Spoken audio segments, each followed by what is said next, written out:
You're listening to the We Are Libertarians podcast network. Find all of our shows at wearelibertarians.com. Okay, if you have not heard about Cash App, you're gonna love me. You want more from all these free apps used for just free and fast money transfers, right?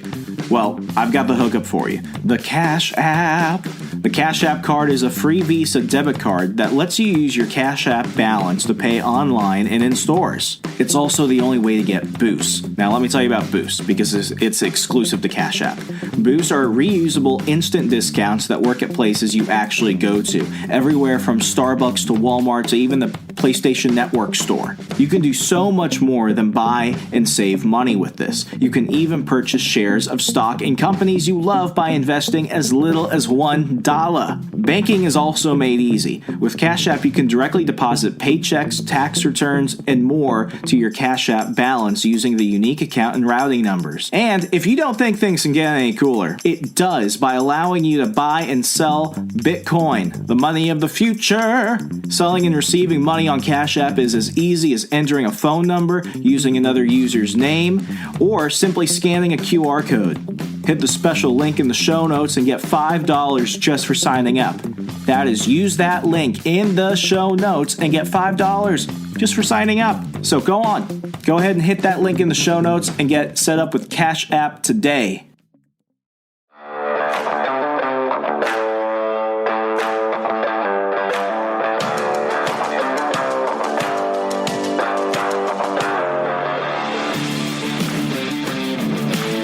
Prepare yourself.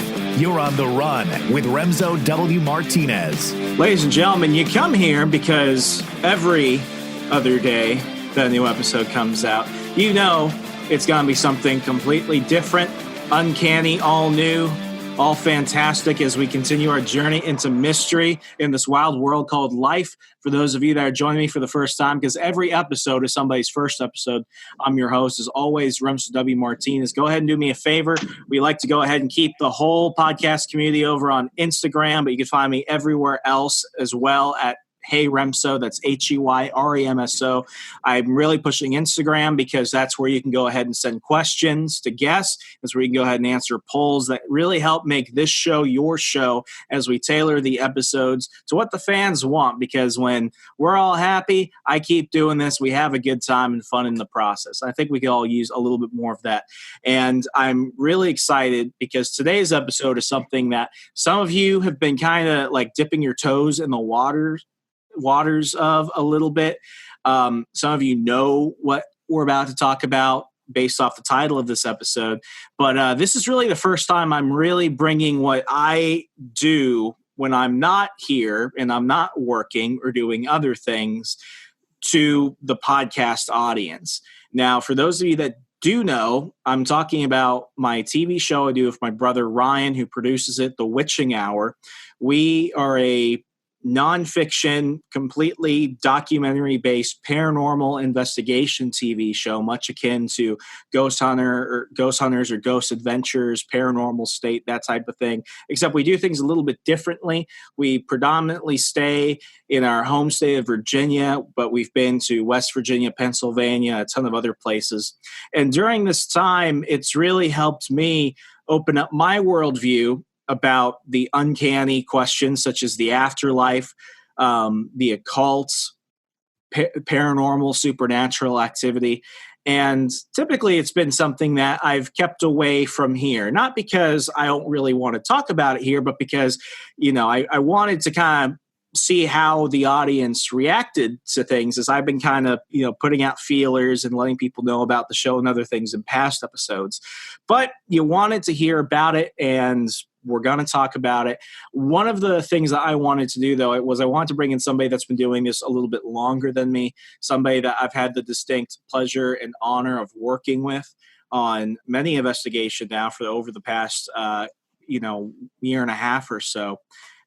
He's somebody who I truly respect in this field, because what we'll talk about is the fact that when it comes to the paranormal community, I almost equate it to like, Bigfoot hunters, UFO hunters.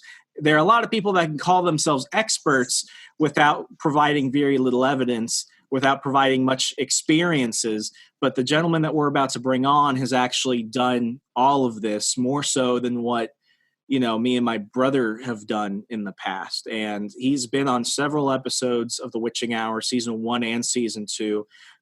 He's just a well of information. So we're going to get straight into it. Jason, thank you so much for coming on. Thanks for having me. So Jason, you're the lead investigator at Portsmouth Paranormal Society. For people that, they just need to know the basics as we kind of build this up. How long have you been, investigating paranormal and supernatural activity? And what made you finally take the plunge from somebody that was just a bit of a hobbyist to being a really well-seasoned veteran paranormal investigator? I'd say a lot of it had to do with where I had grown up in. I actually started doing a little bit of this stuff when I was just beginning my teenage years. The house I grew up in was haunted, and it was funny because my mom and dad used to try to scare me and my brother, telling us how haunted it was. And, growing up as a little kid, they would hear different things. It started with knocks on the wall, then it, progressed to footsteps, and I would hear like a humming of like an old woman's voice. Later on down the line, I realized that an old lady had died in the house before my parents had bought it. She had a stroke, fell down the front 4-year stairs, where she lay there for a couple of weeks before someone came and did a wellness check on her. Damn. Found her dead.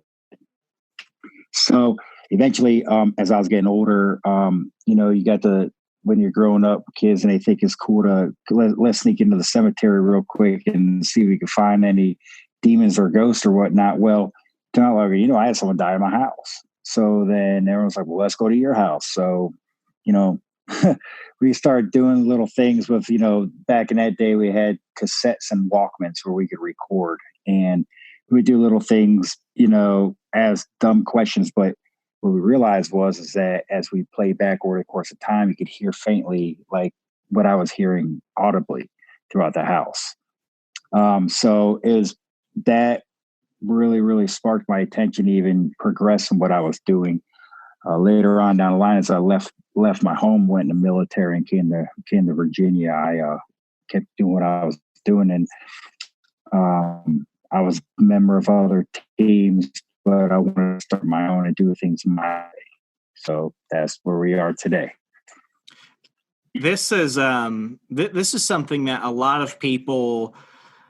It seems that we live in a world right now where when you look on TV, when you look at the internet, it seems like everybody has had a experience. And I'm not talking about just everybody as in people who already believe in this stuff.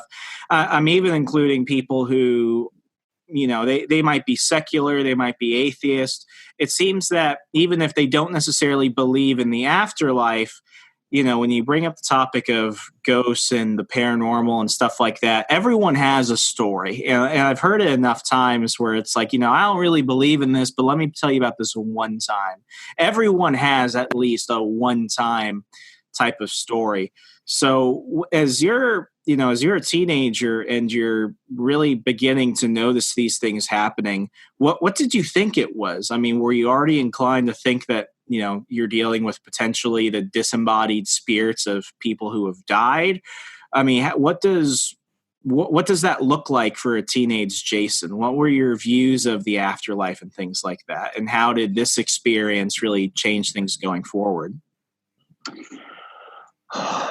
Well, it was more along the lines of back then, ghosts were cool, or we thought it was cool. It was fun to be scared. And that's how, jumping in the cemetery in the middle of the night and running around trying to hide from the cops before they catch you. It was all fun and games. But once I started hearing recordings of what I was experiencing in the house, it started really making me believe, okay, this is real. Is it what it claims to be? Like, a lot of people get the idea when you think of ghosts, you're going to see something. You see an apparition of a person every time walking past you, or you're going to hear, like, you're going to have a conversation with these things. What are they really? Really, now we can look at it and say they're more of like bursts of energy, or they're cold spots, or they might be a whisper of an EVP. There's only been one time where I've actually captured something on camera that I believe was an apparition. And I know you and Ryan had analyzed it on numerous occasions from when we captured it at the graffiti house. That's some scary shit, which, folks, I'm going to go ahead and include a clip of everything that we talk about in the show notes. I mean, that video alone, like, I've got to tell you, Jason, I've seen a lot of strange shit.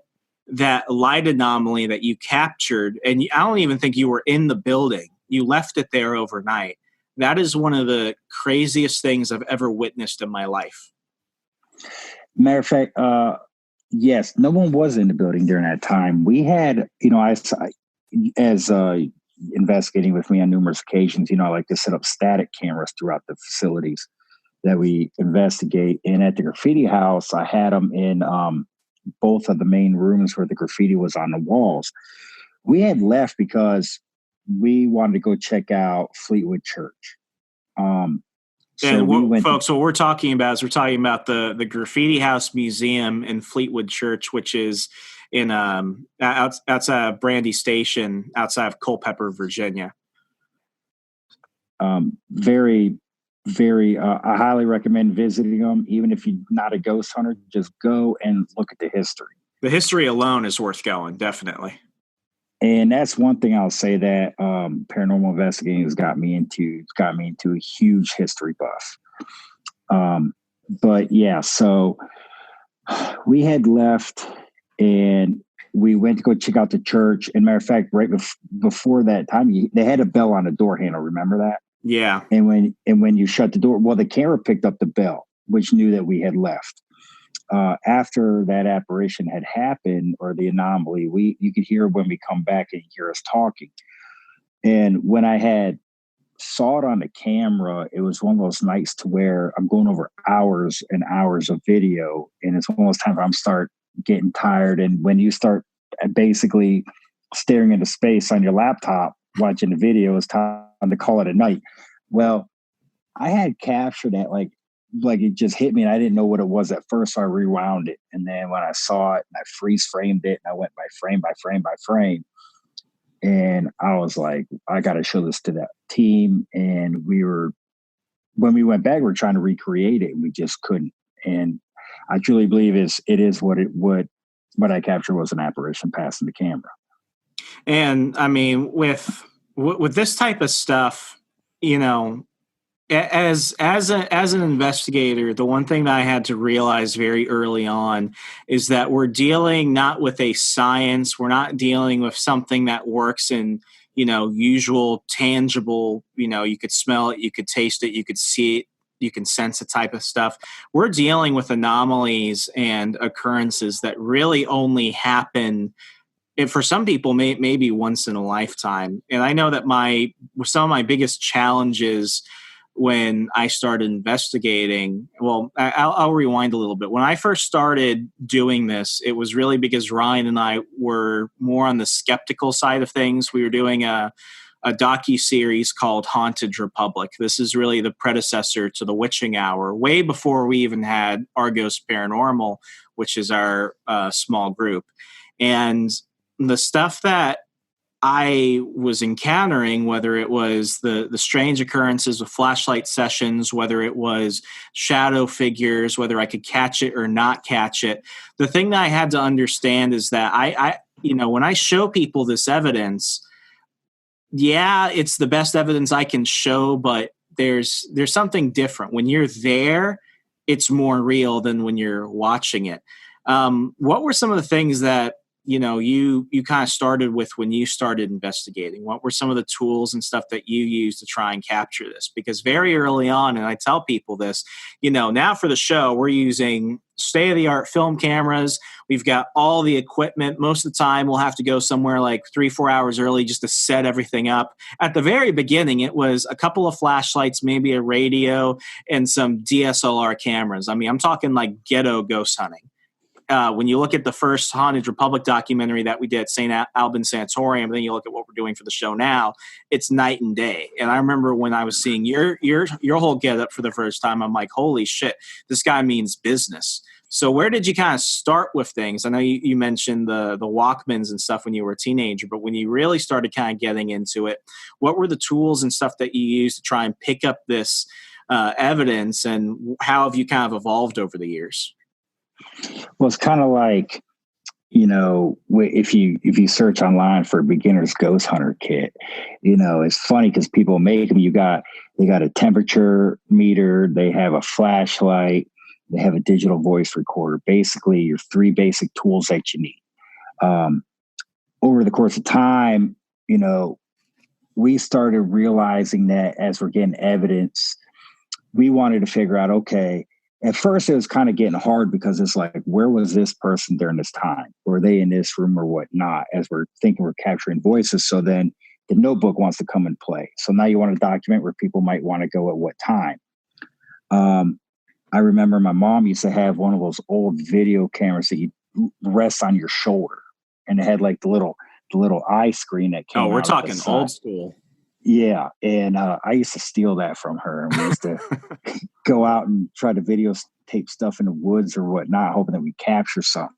But little did you know that, now they come up with the full spectrum mode cameras, and I'm not big into buying things like that. So I'm more big into making them. All those cameras that we use for static camera are actually modified by me myself.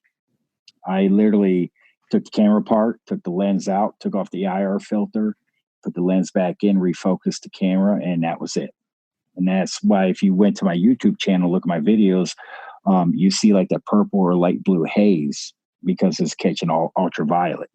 Then you got into the K2 meters to measure EMF readings. And some of the equipment I'll look into as sometimes I think it might contradict itself. Like I've seen people where they'll take an EM pump and just want to put a K2 meter right by it and say, oh, look, we're capturing some type of paranormal phenomena, but really you're capturing what the EM pump is pumping out of it, and the K2 meter is getting it. So you kind of learn the tactics along that as well. What do you do that can interfere with what another way of you doing something, an experiment or whatnot, Yeah. Matter of fact, you and Ryan are the first ones that I actually witnessed a flashlight session with. And I was very skeptical about it. But then when it was doing it on demand with the questions, it was ridiculous. That time when we were in York, PA, and you said, I'm going to count from 10 down to 1. And as soon as you went to 1, that flashlight turned on. Yeah, I mean it's one of those things where the first time I had ever seen that happen, we were dealing with somebody who was apparently a psychic, and just as a disclaimer, I personally believe that psychic phenomenons are real. I'm just very skeptical of the people I meet. It's like with, the theory of like past life regeneration or being able to live multiple lives. Well, I've met like 4 people that have said they're Queen Elizabeth at some point. So I'm a bit skeptical of that too.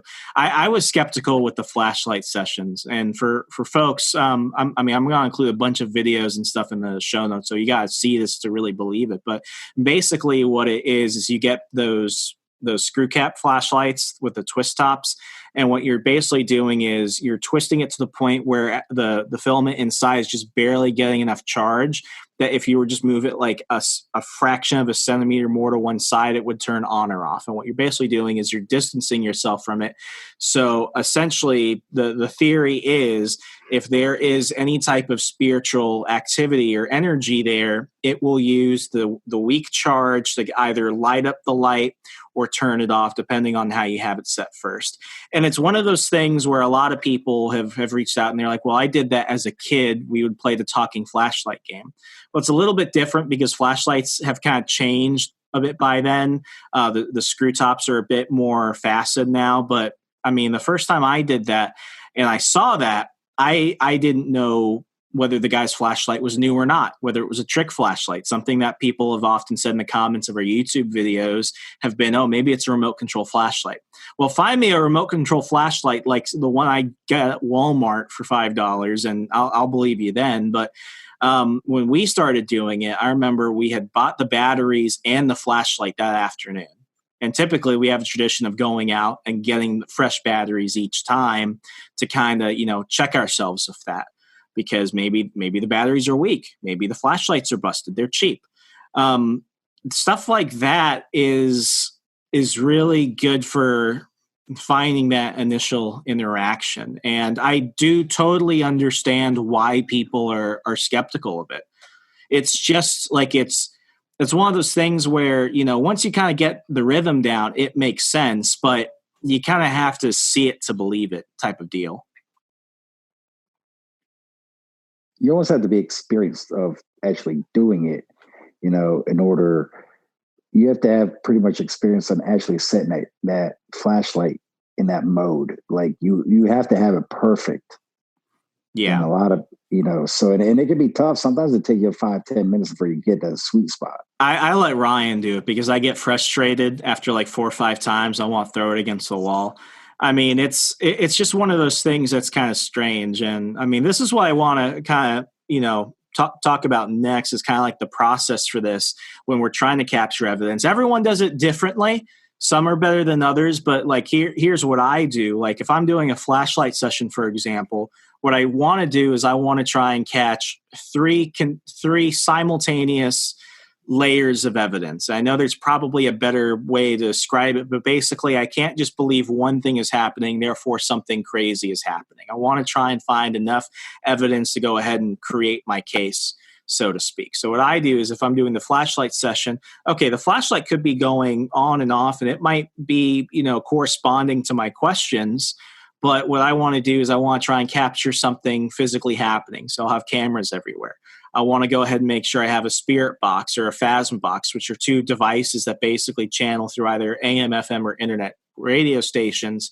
And the idea is that spirits or something else out there can basically tune it to select the words that they want to go ahead and speak to you.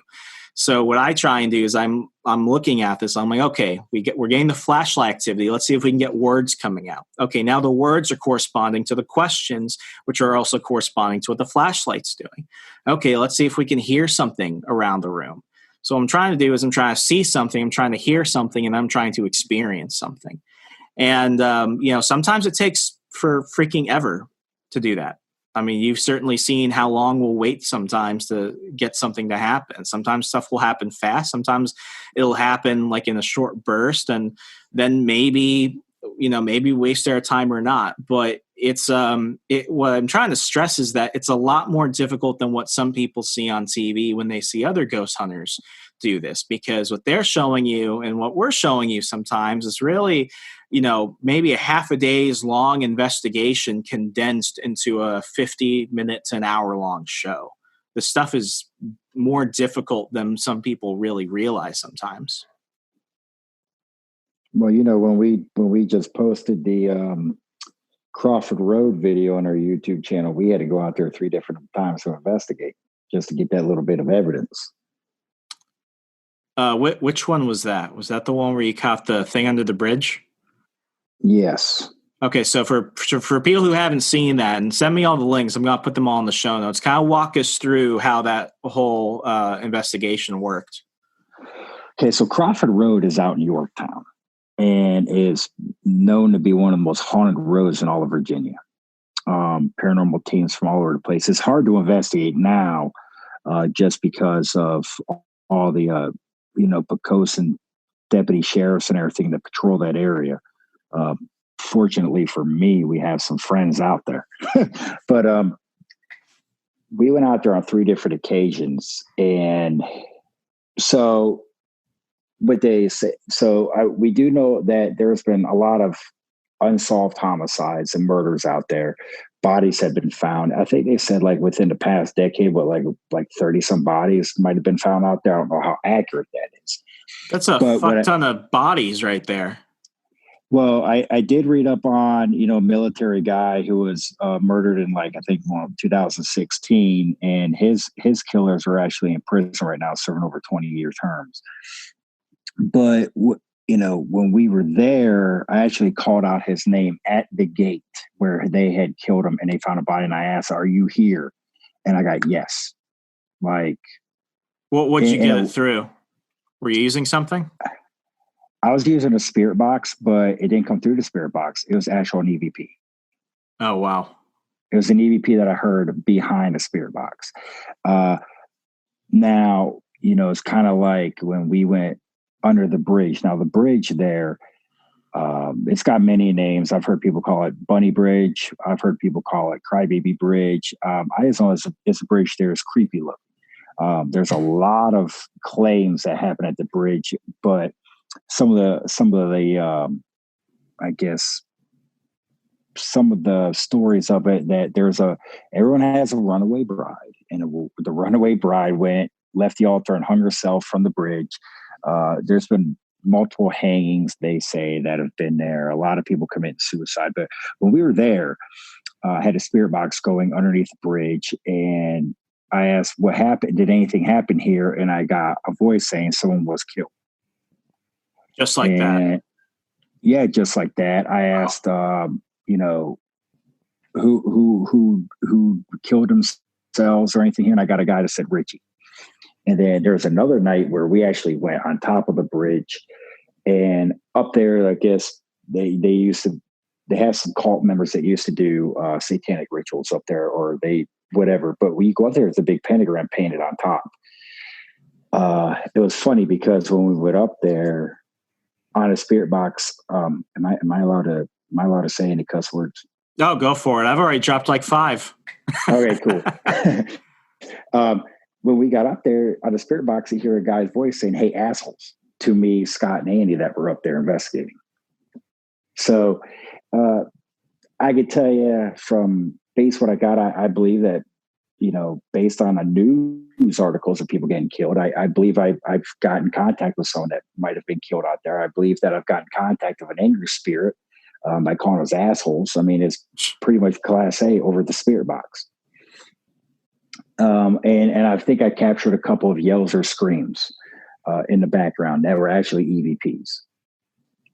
But it's pretty creepy. Matter of fact, when we were going investigating there, just the locals that drive down the road, is funny because they would stop and sit underneath the bridge and as if they're going to wait for something to happen, and then they would take off. But it's like a normal thing out there.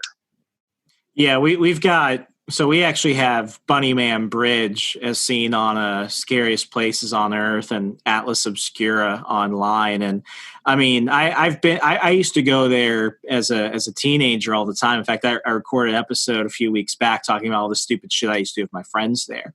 And that was one of those places very early on where I thought, okay, because that place is fake and because there's no haunting or anything weird going on there, other places must also be kind of, being kind of screwy with the truth as well, which is why I was a bit of a skeptic at the beginning. But I mean, when you're collecting this evidence, I mean, you're not only capturing it, but you're also going out there with members of your team, with Portsmouth Paranormal Society. You're getting people who are witnessing and experiencing this with you. So it's always one of those things where I like to work with other people. Sometimes it's just me and Ryan if we're going out and field testing equipment, but I like to have other people with us because sometimes just having other people out there with you can either help you discern between, okay, did that really happen? Or am I just thinking that? Or yeah, that totally happened because so-and-so just had the exact same experience as me. Well, you remember that time when we were in Yorktown, not Yorktown, but out in York, and we were at the Speakeasy, and you guys, you remember, and we were setting up equipment, and you're trying to mess with me by knocking on the door. But you got to have fun with these things, folks. You got to have fun with it. But when I opened up the door and you and Ryan were coming through, the motion sensor started going off, and you saw it, and the camera captured it. And the thing about it was, we're on concrete floor. So what kind of vibrations could really travel through that? Yeah, I mean that, and it's, folks, to kind of describe it, it's this long ass basement that was used as a speakeasy during the 1900s and 1920s, and like it's pretty cleaned up. There's some stuff down there because it is used as a bit of a storage space, but for spaces like that, when you're having motion detectors go off, when you're having stuff kind of like fly across cameras, and you can't tell whether it's just big clumps of dust or something else. I mean, all this starts to add up to whether or not you believe it's supernatural, that something just ain't right, that something's going on there. And it's always one of those things where luckily we've been doing this long enough that we're able to discern between what is actual evidence and what is something that might not be evidence. Ryan does not believe in orbs, and that's usually something you see on TV a lot. They're like, oh, look at this orb. Ryan doesn't believe in it. Ryan doesn't believe there's enough evidence out there to show of it actually doing something. I tend to be more in the camp of it. But, everyone's kind of finicky when it comes to their evidence. I know earlier we talked about how when you witnessed us doing the flashlight session, that was your first time witnessing somebody actually do that. What are some of the methods of investigation that you usually rely on pretty strongly, and what are some of the things that you've seen other people do that you're kind of skeptical on? I'm as from what you, Ryan, and Brian have witnessed, is that we're pretty old fashioned. We're pretty old fashioned and old school at the same time. The foundation of our evidence usually comes from stationary cameras and digital voice recorders, anything that records the sound. But we have other types of cameras. I have a thermal imaging camera. I even have a full spectrum cell phone that I can do if I ever wanted to do a live feed. I could use that. Like, is that like an app, or did you do something to the camera within your phone? Actually, a friend of mine that used to ghost hunt had they actually kind of gave up on it because they wanted to pursue other things, I guess. But they gave me all their stuff, and one of them was a full spectrum. Good hookup. Oh, it was a great hookup. Wayne was a great guy. So I had that. Matt, of course, has an SLS camera, and and the thing about it is we got a K2 meter, some cheap EMF meters that we like to compare the K2, and then we have a tri-field meter. The tri-field meter is actually more significant to us than any of the K2 meters, because it actually picks up more natural EMF than anything that's man-made. Right. And we had a situation before where we're doing an investigation. We had two different meters. We had a EMF meter that picked up a man-made EMF, and you had one that picked up a natural-made tri-meter, and they were both going off at the same time. And we can't explain it. Wayne was actually with us. We were at a bed and breakfast. I'm not going to advertise them because he kind of did us wrong. So, but yeah, screw him. Yeah, so he was sleeping actually in one of the suites, and he had both meters there, and the tri-field meter and the other meter were pretty much screaming at him, waking him up on 3 different occasions. They were going off for like 20, 30 seconds at a time. So that was pretty significant to us, as actually I've never seen any EMF meters be activated that long. That's crazy. And those things, like you can listen, folks, everyone's been on YouTube. You can fake things. You can't fake EMF spikes like that. That's just not something you really have any control over. Yeah, I mean, they're like EMF bumps, but usually, like, if everything's going, hot red far at the end of the meter and all of it's doing that, then you might be skeptical. But for it to happen in the way that you described it, like, that's something I myself have never witnessed. But I know if that's happening, then there's no way you could manipulate it to happen in that way. Well, the good thing about it was that the camera captured it. And see, I was sleeping in one suite. Wayne was in the other suite. And he had the big suite, which is where those 2 meters were. I had just a regular full spectrum camera recording me with an IR light.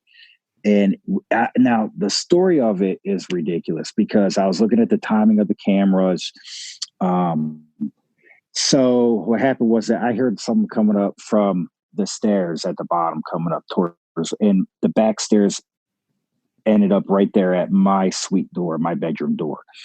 I thought Matt was coming up the stairs, but he wasn't. He stayed downstairs investigating by himself. Now, they stopped at my doorway, and I didn't see anybody when I looked up. I was in a light sleep. I looked up, didn't see nobody there, put my head back down, and I heard them walking away like they're going towards Wayne's suite.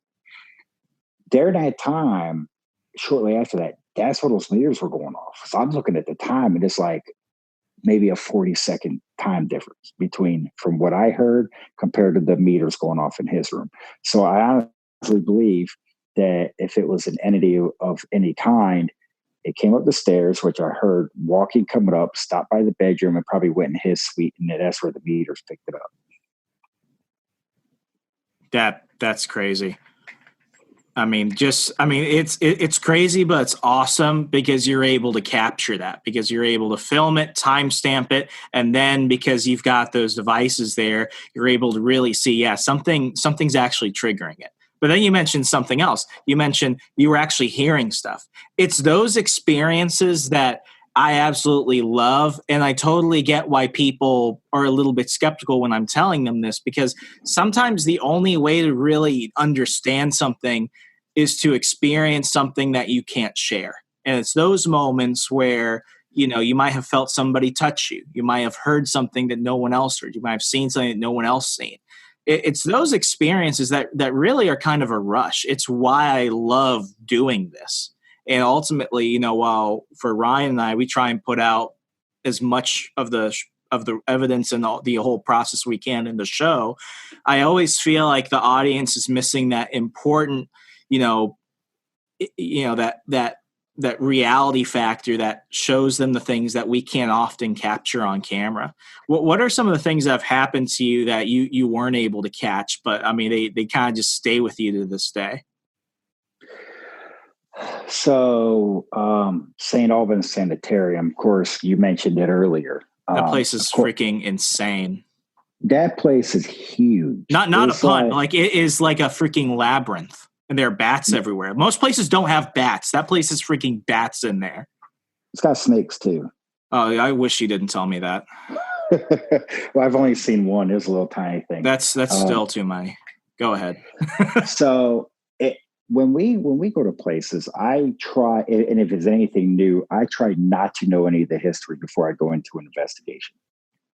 So when we went to St. Albans, I was actually I had not started Portsmouth Paranormal yet, so I was actually a member of another team, and we went there, and it was one of my main first investigations around here with like a real formal team, which I learned a lot from. I wasn't sure if I had actually seen what I had saw. At one point, me and another guy named Mike were investigating this hallway where apparently they say an angry ghost likes to walk around and just get angry. It's over there, actually it's actually down from the main entrance by the grand stairway, back down there. And at one point, we saw what looked like someone come walking out of a room, stop in a hallway as if they stopped and looked at us for a second. We started going off down the hallway, walking fast pace, and they kept cutting across, like they went across the hallway into another room. We went down there, didn't find nobody. So I'm like, okay, don't know what we saw, but it was some type of shadow figure maybe. One of the things is you had Jacob's room, the little 7-year-old that was left there, was abandoned there a long, long time ago, and he got murdered by one of the maintenance men that slept in the room next to him. We had a time where I had asked it what was its favorite thing that it had, and I don't have the recording because it was on a digital voice recorder during that time. But coin dropped on the ground, and we all got startled. I shined a flashlight on it. You could still see the coin kind of spinning around, and like spinning as if someone like spun it like a spinner. Yeah. Yeah, and one thing that we do is that we don't want anybody to have anything in their pockets. No keys, no change, no nothing. If anything, you can have your cell phone, but kind of have it on airplane mode where it's not interfering with equipment. Right. That way, so we know nobody dropped the coin. Later on, and then there's more coins laid out by my digital voice recorder. I could hear 3 little clicks on the recorder, but you also hear me saying, whoa, look, there's more coins over here. Before the first coin dropped, you hear like a little kid's voice, kind of like woohoo, and then the coin dropped. So, but the coin is what got me. Now, like all the hairs on my body just freaking stood up just now. Now, here's the thing. We had a DVR camera, but the team that I was with never reviewed the DVR. And the DVR doesn't even have sound to it, which is why I like the little GoPros that we used. Now, I went back not even 5 minutes later to start grabbing equipment, and the coins were gone. And that's fucked up. Yeah, it was ridiculous. That's fucked up. So then there was another time when we were walking through the basements. Now, one of the claims is that I found out later on was that people get things thrown at them down there. So as we're walking, there's 3 of us walking. It was Wayne, Jenny, and you met Jenny at did you meet Jenny at Graffiti House? I don't know. Yeah, I remember her. Yeah. No, that was Debbie. Never mind, that was somebody else. It was another redhead, anyways. Okay. But I was in the back of the line. And as we're walking, it almost sounded like as if little stones were being tossed off the wall. Well, I became a smart ass, and I turned around and said, I'm glad you ain't playing, I'm glad you ain't a pitcher for a team because you can't hit nothing. So we started walking. I heard the stone ricochet off the wall, and as I was stepping, it hit me in the bottom of the shoe. So wow. That right there really startled me. So there's another place. Matter of fact, you guys used to host live ghost hunts there, Bell Grove. Oh, that place is a freaking I'm trying to find the right way to put it. It's like a small Ripley's Believe It or Not museum of random stuff happening all at once. We have encountered everything you could possibly imagine in terms of situations and evidence there, from EVPs to flashlight activity to hearing voices to being touched to seeing things. Me and Brian have both seen either women or children in like period clothing walking around there. That place is it's a fun place to investigate for sure. Well, I remember they were having a Spirit Fest there, and one of the people that was taking a tour in a house said that they saw like an indent of a body on a bed, like the indent on the bed in the shape of the body. Well, downstairs by the dining room, they had that downstairs bathroom. It was real small. And I was in there, and as I was washing my hands, I could feel like someone slowly pulling my necklace out from underneath my shirt. And I always wear a guardian angel necklace that my daughter got me. And I could feel it coming out. And when I looked in the mirror, part of my chain was hanging out. No. So I'm just glad. No. But and other than that, now me and Matt had a real crazy experience, but lucky for us, we captured it on camera. And we actually posted on our YouTube channel for the Hanover investigation for the Hanover Tavern in Hanover, Virginia, not right up in the Richmond area. Recommend, get in touch with Transcend Paranormal, and, they're the ones that'll get you in there. Now, that was ridiculous. So me and Matt were down there in the theater in the bottom, and he was facing back towards the door and I was facing the stage. There's a stage there, and I could hear footsteps, and it's coming like right at us. My personal handheld camera captured it, and the stationary camera captured it. I can't remember the video if I put my personal handheld footage there or not, but I know I got the stationary footage. You hear the footsteps. I'm tugging on Matt's shirt because at that point, I'm like kind of like in frozen mode. I don't know to be scared or to be intrigued. And I'm tugging on him, and he turns around. I hear, "What the fuck, dude?" He's someone on stage. And then in between us, we could feel a cold spot. My left arm, he was to my left, and my left arm had the hair sticking up, and his right arm had a hair sticking up. It's like as if something was standing right in between us. And we had actually captured a little girl's voice in there, and some of the claim was that a little girl hangs out in there. Oh, that's screwed up. But we had actually captured that on camera, so I was actually grateful we got that. Oh, wow. But I've had Ryan and I've been doing this for like 4 years now, and I mean, I can name probably a dozen situations of stuff that happened to us at some of these locations that we didn't capture on camera. But I mean, the one thing that happened recently, and this is kind of a sneak preview for season 2, which is out right now. You guys recommended the cabin on 360. Yes. That place. Yeah. So we went there after you guys checked it out. And for folks that don't know, it's this old cabin that was made like in the 70s. It's on this battlefield. It's out near Mechanicsville, I think. Yeah, it's in Mechanicsville. Yeah, it's out there. And right next to it is an actual home. And the home has been a bunch of stuff. It was an auto lot. It was a State Farm. It's actually got funny because it has a State Farm sign outside.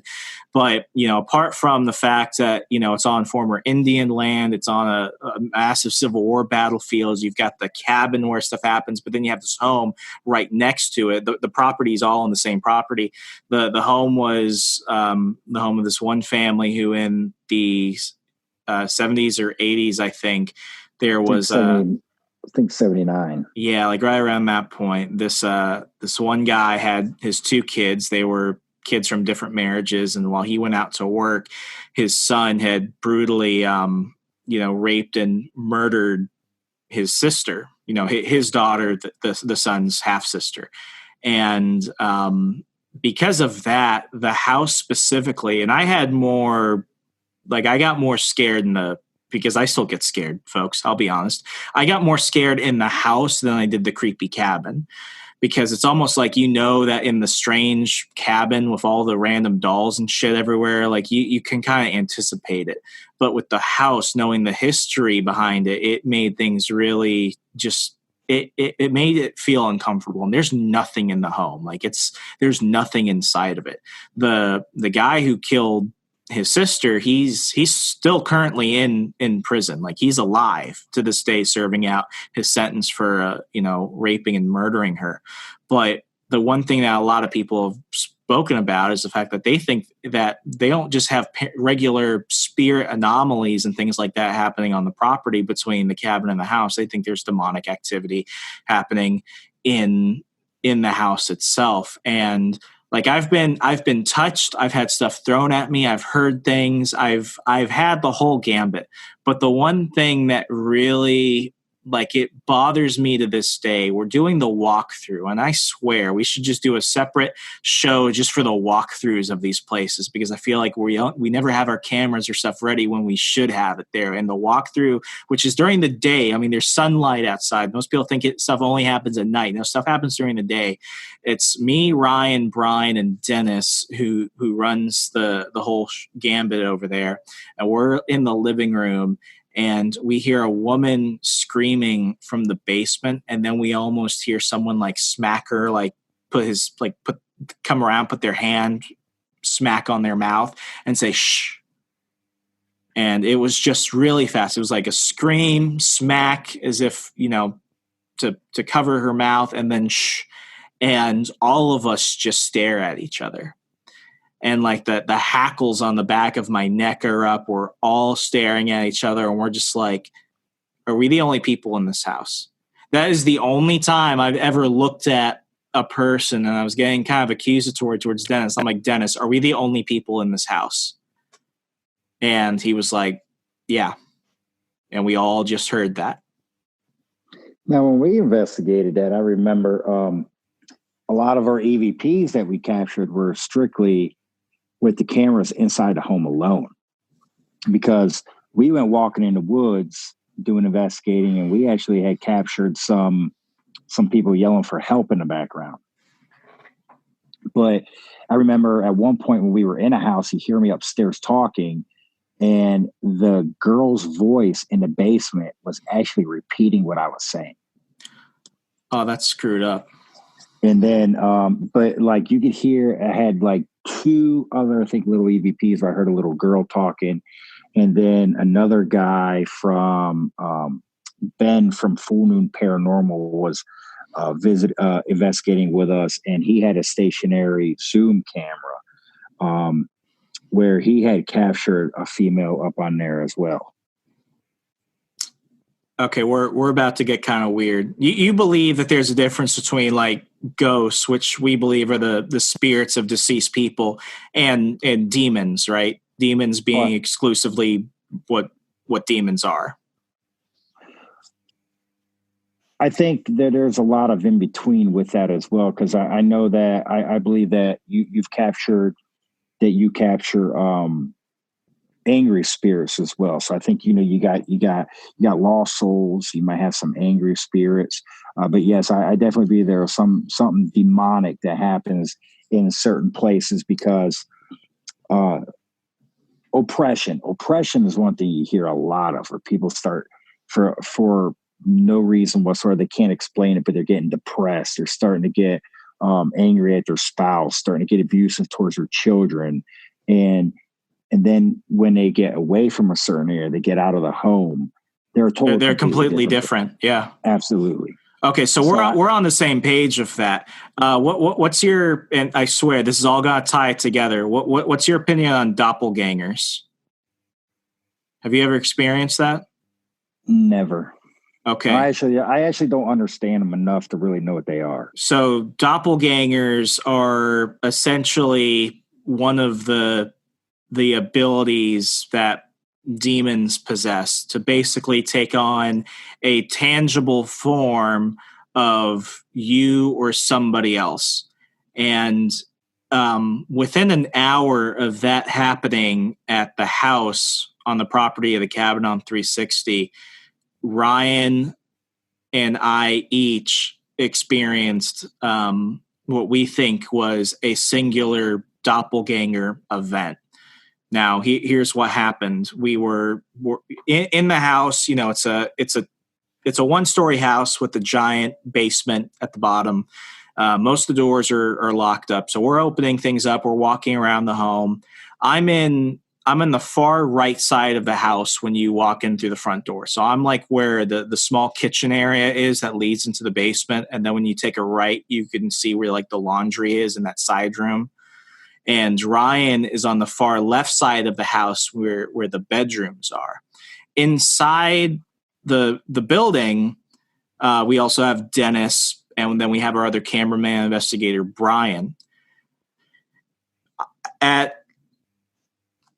here's my experience. I'm in the kitchen area looking around, and I turn behind me and I see Brian standing in the kitchen, walking around kind of in circles. He didn't have his camera. I know he was collecting B-roll, so I thought it was weird that he didn't have it. He was just walking around. And I'm walking out back into the main living room. I pass Brian. He walks in to the laundry room past the kitchen. So I walk in, and I'm the only one in that living room area. Ryan, who's on the other side, around the same time that I had that experience of Brian acting strange, Ryan turned around and thought that he saw Dennis standing at the entrance of the bedroom he was in. And he saw Dennis just staring at him. And Ryan asked him some questions, and Dennis is there, and Dennis just isn't saying anything. And Dennis just turns around and walks away. So me and Ryan have both seen two people we're with on opposite sides of the house acting strangely. Now, when I last saw Brian, he was walking into the laundry room. When Ryan last saw Dennis, he was walking away from the room towards the living room. Ryan and I each leave both sides of the house at the exact same time. We get to the living room at the exact same time. in the middle of it, Dennis and Brian are in the middle of a conversation. That is creepy. Yeah, that messed with me. It was like watching Christopher Nolan's Inception. I'm like, how can Brian be at the side of the house where there's no way that could happen? Like, I'm thinking I would have seen Brian come past me. I would have heard this conversation start. They're in the middle of a conversation. And as far as Ryan and Dennis are concerned, Ryan walks out and then he turns around, and it's as if either Dennis like sprinted across the room and started mid-conversation of Brian, but there's no way between when Ryan walked out the door after seeing Dennis move out to when he saw him standing in the middle of the room talking to Brian. He could have traveled that distance and have just started talking mid-conversation about something random. So I look at Ryan looks at me, and we both know that something's wrong, and we're both staring at Brian and Dennis in the middle of the living room.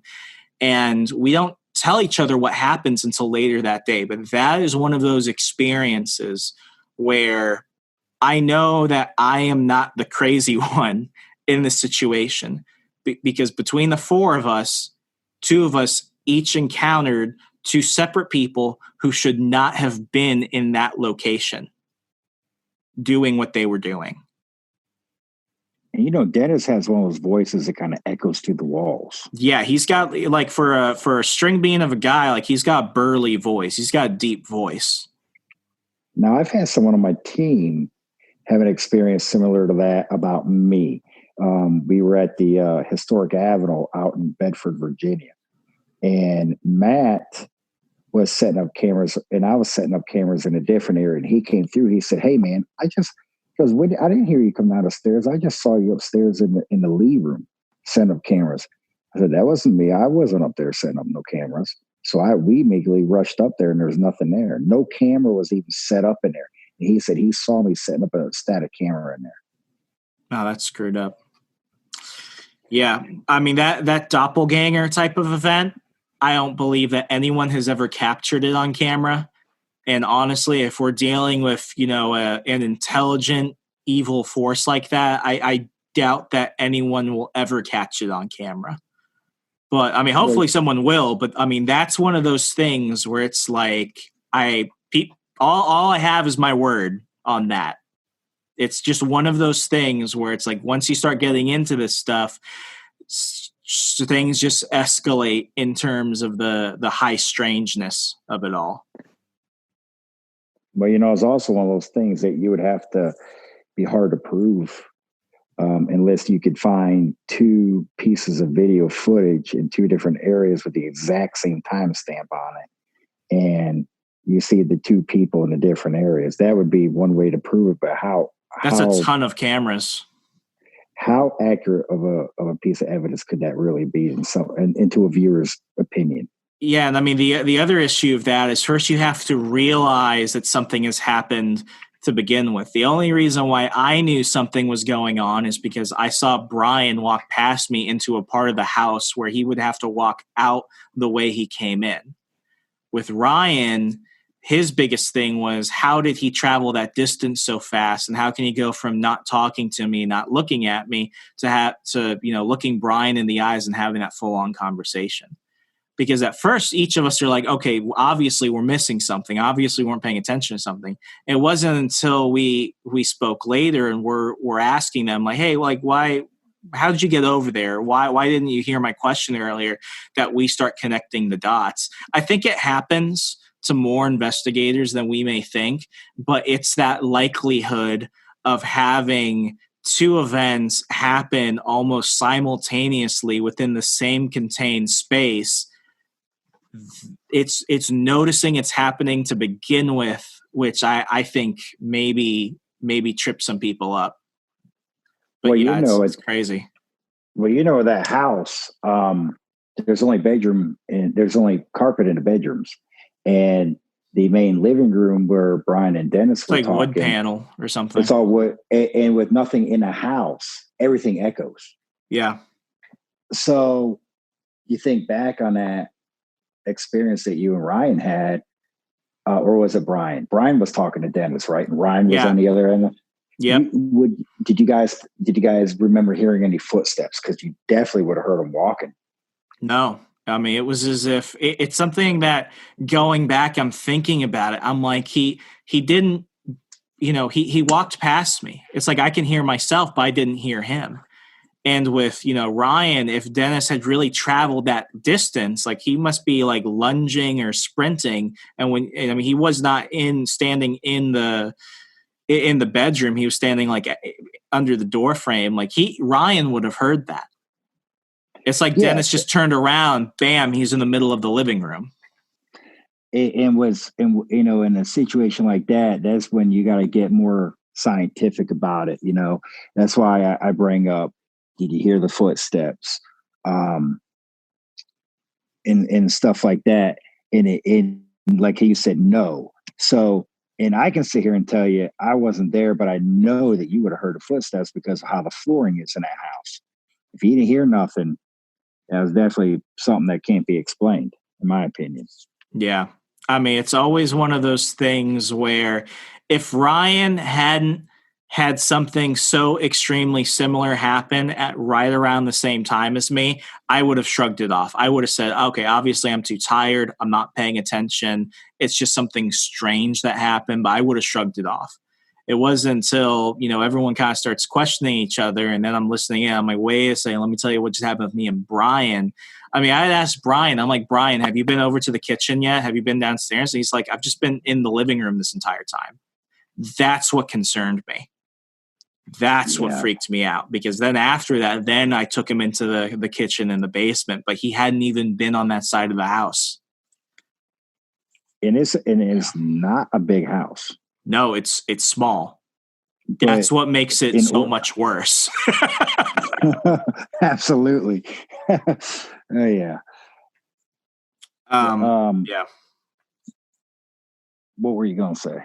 No, I was just gonna say like that's probably the one moment where it's like that's the most insane story I have not caught on tape.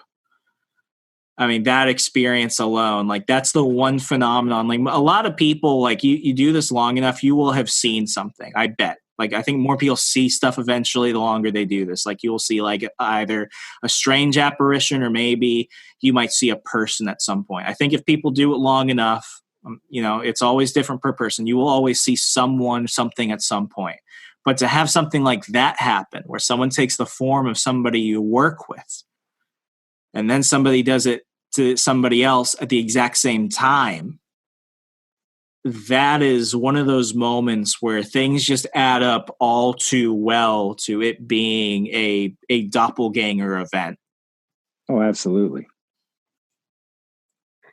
One thing that I want to try to do as an experiment is I want to do an investigation with all the lights on, like normal living. One thing is when we go into these private homes, I meet a lot of people. Half the time I think they're crazy because it's usually someone that lives by themselves and I think they're lonely or whatnot. And then like it's one of those times where they're giving you a walk through their house and you see like a whole medicine cabinet full of psychiatric drugs. So, but I mean, America as a population is so highly medicated.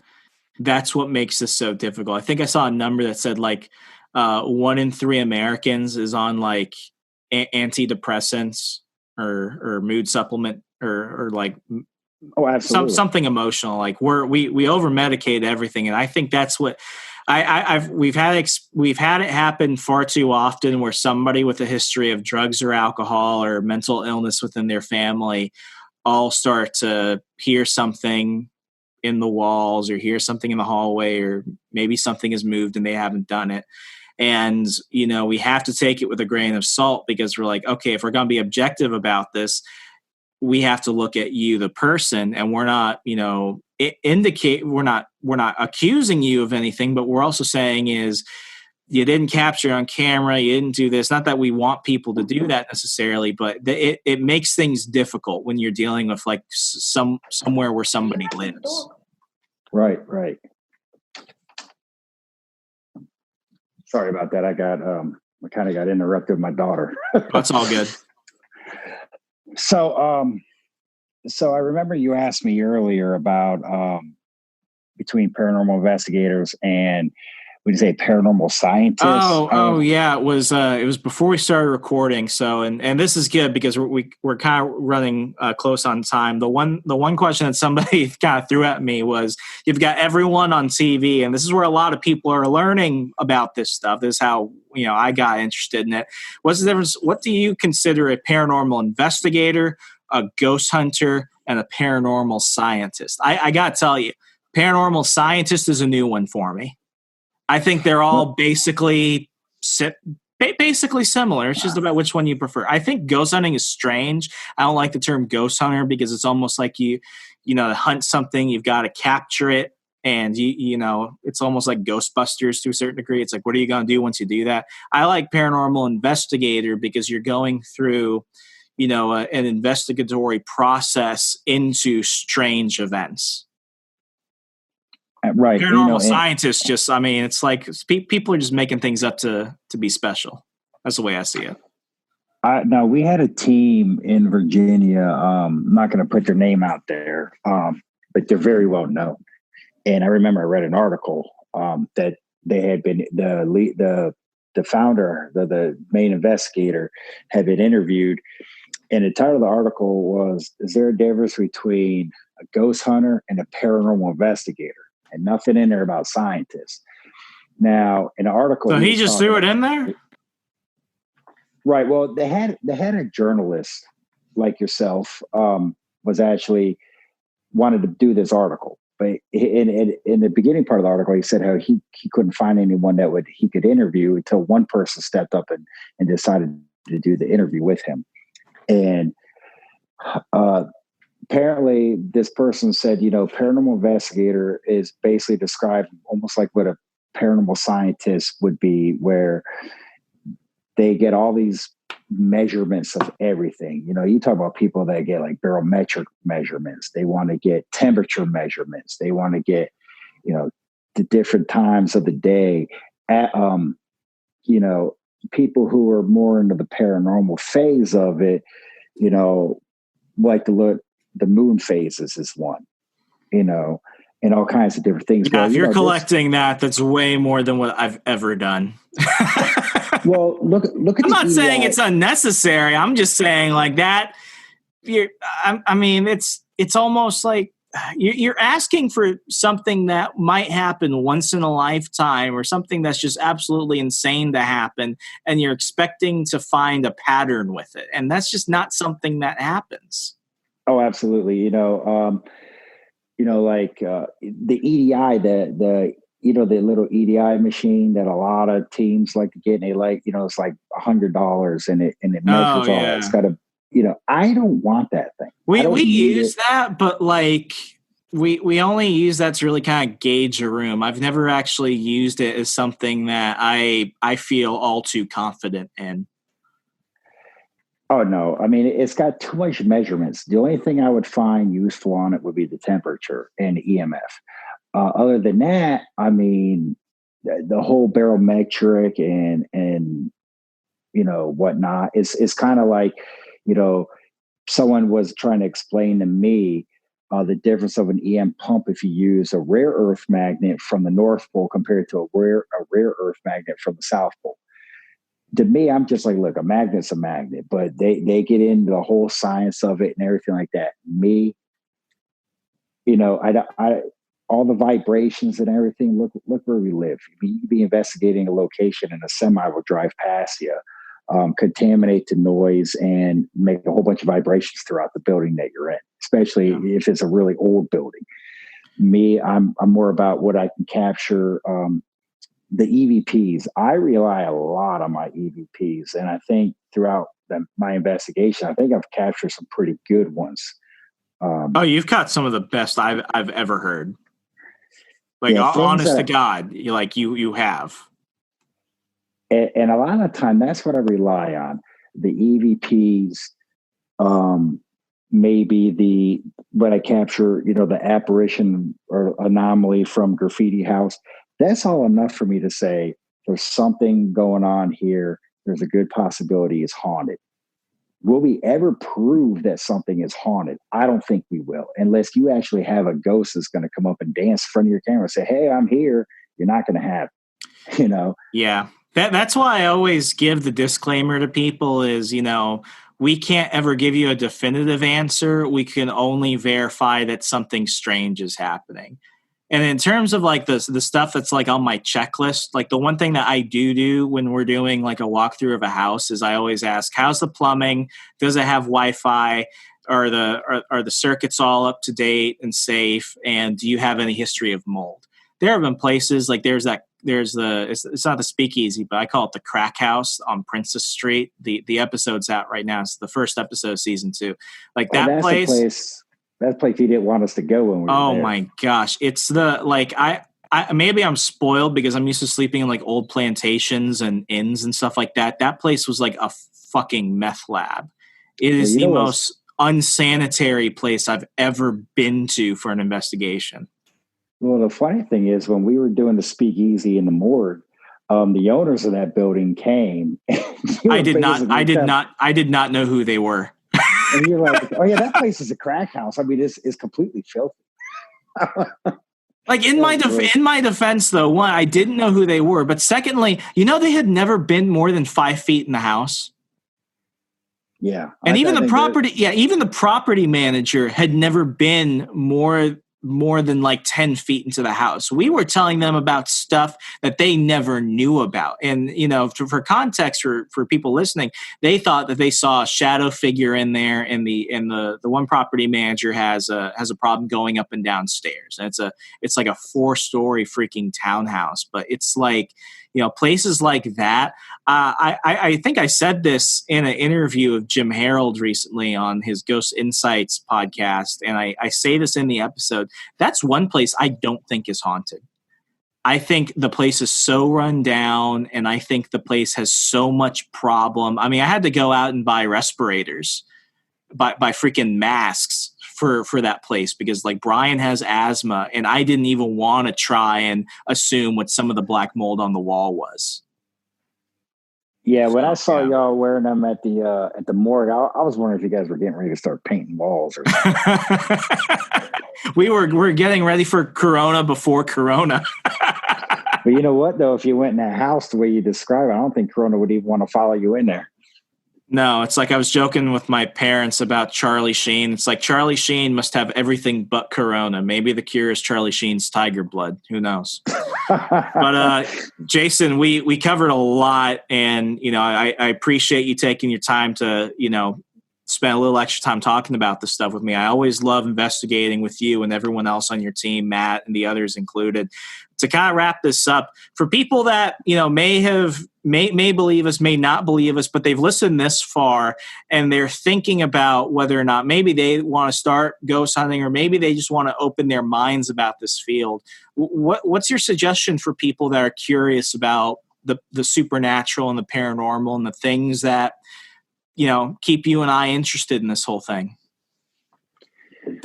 I would say don't go to these local little ghost walks and stuff. I would say, if you got a team, a real professional team that is willing to give you an experience, try to take it. A lot of these teams like to have open ghost hunts. It doesn't hurt to go to them just to, get a rundown, but it is good to meet people, and then you can build connections. Like for me, when people go on my YouTube channel, I had someone criticize one of my videos trying to say it was fake. I responded back saying, well, if you think my videos are fake, I invite you to come on the next investigation with us and see for yourself. And then they removed their comment. I love doing that. I do that to people too. It's like, I've got nothing to hide. I'm not going to badmouth anybody, but if you don't believe me, I challenge you to come with us.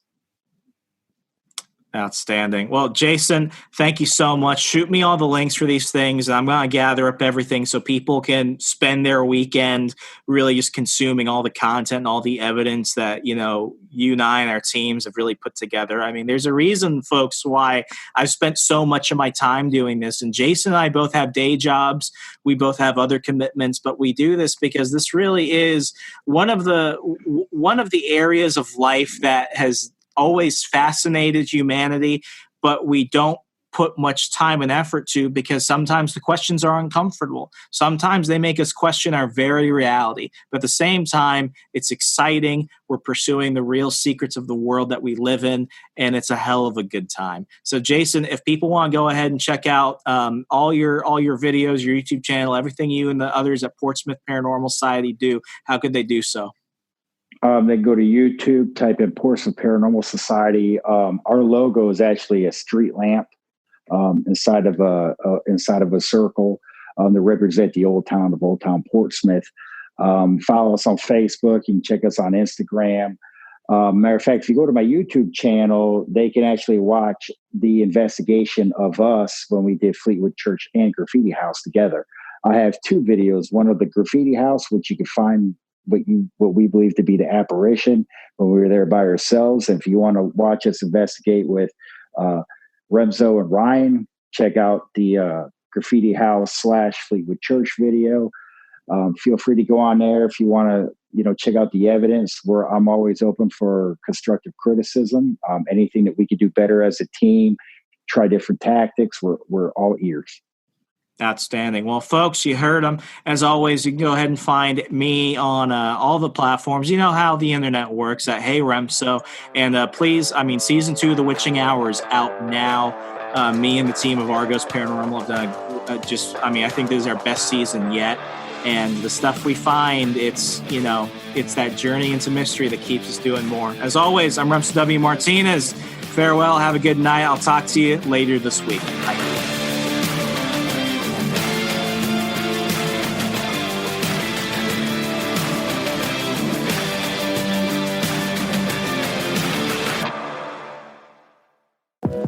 Check out our other shows and more from the We Are Libertarians network at wearelibertarians.com.